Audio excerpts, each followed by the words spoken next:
হীরা মুক্তার চেয়ে দাম বেশি কিন্তু আতরের। মালগুলো বাইরে থেকে আসে, যারা দুবাই থেকে আসে, ইম্পোর্টে আসে, সৌদি থেকে আসে। এগুলো তো কম দামে আতর। এই যে আগর বাংলাদেশি আতর, আতরটা এই আতর 3 লাখ টাকা লিটার, 3 লক্ষ টাকা লিটার। এটা তাও 1 নম্বর না, মানে সিগারেট। এটা গাছ থেকে হয়, ওই গাছটা আমাদের বাংলাদেশে হয়, সিলেটে হয়। বিশ্বের মধ্যে বাংলাদেশে আতরের দাম হলে বেশি। আমি ইয়াং জেনারেশন যারা সেন্টের পরিবর্তে আতরটা খুব চলে। আমার সকল সেন্টের কোয়ালিটি আতর আছে। আগে তো খুব কম মানুষ ব্যবহার করতো আতর, এখন কিন্তু অনেক চলে আতর। আমি ছাত্র জীবনে আতর ব্যবহার করছিলাম, ঠিক আছে। তো আতর কিনা এখন মানে মনোভূত হইতো না। তো আমি যদি কোনোদিন ব্যবসা করি, আমি আতর ব্যবসা করবো এবং এমন ব্যবসা করবো যে কাস্টমার না ঠকে। ওই এর থেকে আমি প্রতিজ্ঞা নিচ্ছি, ব্যবসা করবো। যদি ব্যবসা করি, আমি আতরের ব্যবসা করবো। এটা হলো জাবারানোর, জাবারানোর ইন্ডিয়ান হয়। এত ইন্ডিয়ান না, এটা অ্যালকোহল নেই। হ্যাঁ, অ্যালকোহল থাকলে তো হারাম হবে, অ্যালকোহল না থাকলে তো হারাম না। অনেক কোয়ালিটি আছে আতর।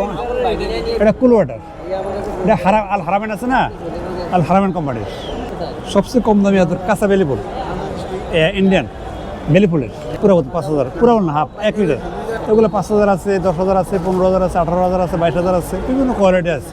এখানে আমি যখন আসছি তখন এখানে কি এগুলো হয়নি, এখানে শুধু হাউস ছিল, বাগান ছিল, ওই মূল ফটক ছিল ওইটা।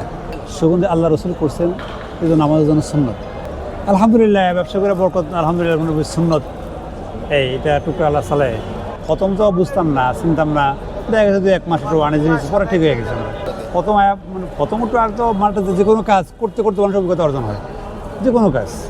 আতর আমার লাগানো যায় না। আমি বাসায় গেলে অটোমেটিক পুরো সিঁড়ি দিয়ে যে মানে 1 ঘন্টা 1.5 ঘন্টা গ্রাম থাকে। আমি যদি কত বাসায় ঢুকি তো বলতে পারবো যে ঠিক আছে আমি আসছি। এগুলো তো টুপি, তসবি, আতর, এগুলো তো মসজিদের পাশে আঙিয়ে নিয়ে চলবে। এর পাশে থাকি। আর মাঝে নামাজ পড়তে আসছে, তো তসবি নিল, টুপি নিল, মেসাক নেবে, আতর নেবে, এটা মসজিদের আঙিয়ে নিয়ে থাকে। যেমন আমাদের মেসে লোক ছিল, এক মুরব্বী, সে ভাত বিক্রি করে। তো তাকে আমরা ভাত খেয়ে আপনার পাকশা খুব ভালো হয়েছিল। তো আমরা দোয়া করছিলাম যে কাকা আলহামদুলিল্লাহ আপনার পেছনে ভালো হোক। কাকা খুব রাগ হয়ে গেছে। কেননা এই কথা কেন কইছো? ব্যবসা করে সুন্নত তরিকা, আমার ব্যবসা আরও কম হোক, আমার বেশি হোক, ব্যবসা বড় হোক, এটা আমি চাই না। তো এরকম লোক আছে। আমরাও চাই যে ব্যবসা করি একবারে সীমিত আকারে, হ্যাঁ, যেটা না হলেও নয়। এখনকার চলতে কিন্তু অনেক খরচ। আগে ঢাকা ছিলাম, যখন ছিলাম তখন মেজ ভাড়া দিচ্ছি মাত্র 300 টাকা। এখন ওই সিট ভাড়া দিতে 300 টাকা।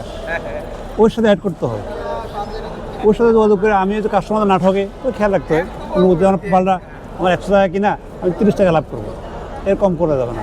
যারা ইমান রক্ষা করতে সহজ, যারা পারবে না, কোনো কালে পারবে না। ব্যবসা করার আগে শিখছি কিন্তু মানুষকে দিতে হবে, ঠকাবো না। শুরুতে মনে করেন অনেক সেল অনেক কম হয়েছে, 500, 800, 1000 টাকা বেচতাম। ভালো বেচতে 1000 টাকা বেচছি, এবং ভালো বেচছি 20,000, 22,000 টাকা হয়।